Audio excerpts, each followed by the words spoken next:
High-Rise Mystery, Chapter 39. Jane's door was open. "Jane?" Norva asked into the hall. "Come on in, girls," Jane shouted breathlessly from inside her home. She shuffled into view. "Are you okay? Where are you staying tonight? Here?" "No chance. I didn't want to stay with Jane." She threw her arms around us, attempting a hug. We recoiled and stepped back, disappointed. "No, Serena's staying with us," Norva said. I shot Norva a quizzical look. She nudged me in the ribs in return. Jane ushered us into her hall. A neat line of shoes faced the wall. She coughed and gently pointed to them. In response, I took my trainers off and placed them next to her shoes. Norva kicked off her sandals and left them where they lay, disrupting the row. Jane's living room was pleasant, just like her. Like a grandma's house is pleasant. Neat, lace, tablecloths, painted yellow obviously, lavender scented. Pleasant. Around her room, 12 certificates framed on her walls celebrating her fundraising efforts. 15 photographs framed of Jane with vaguely recognisable people holding large cheques.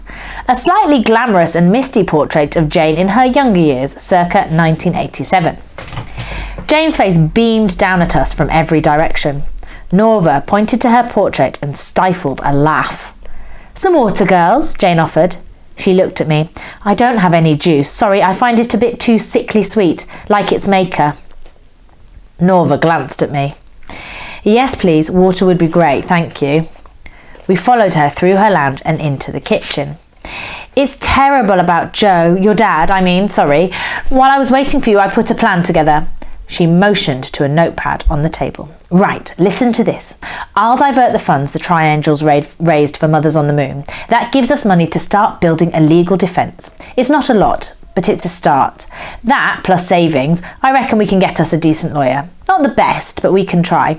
I've started looking on the internet and I kept my ears on the conversation, but used my eyes to look around her kitchen.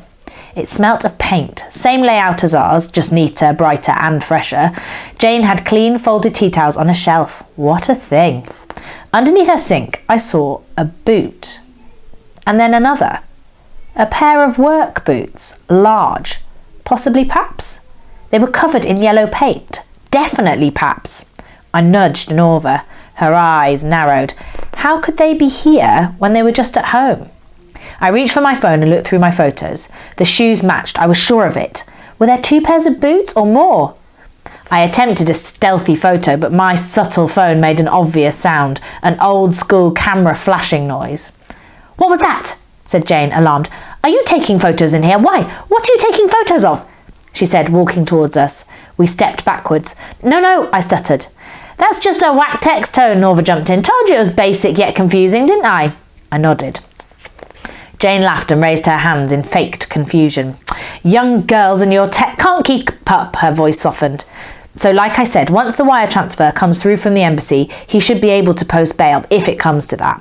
Hopefully it doesn't, obviously."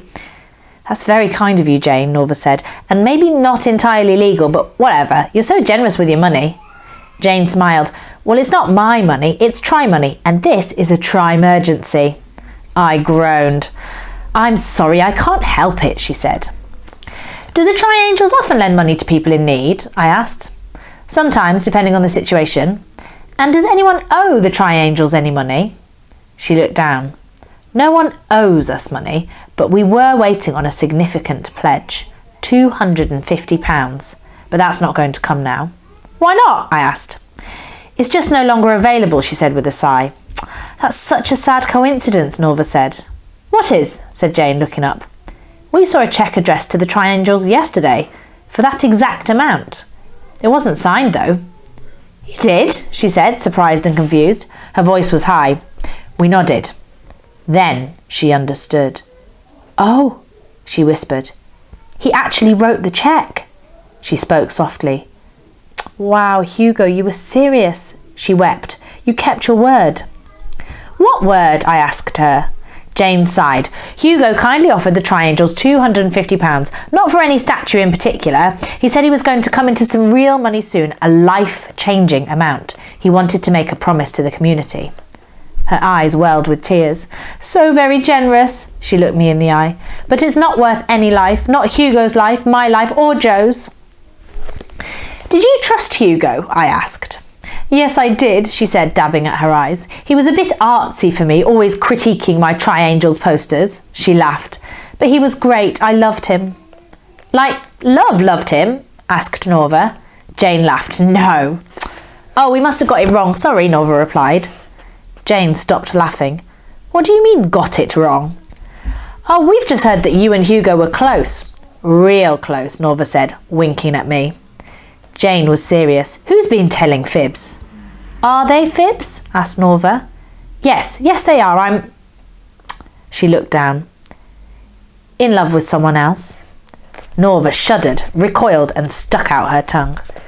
Now, who told you this? Jane demanded. Tell me. Serena, I said. It was Serena.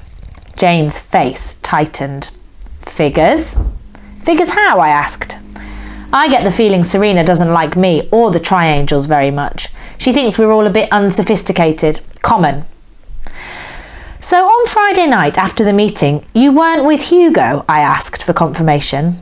Tears sprung from Jane's eyes. I was not with Hugo. I was not. I was like this, crying on my own. She threw her hands in the air. This is such a mess. She looked at us. Look, I know what you're trying to do. It wasn't me. Why were you crying on a Friday night? I asked.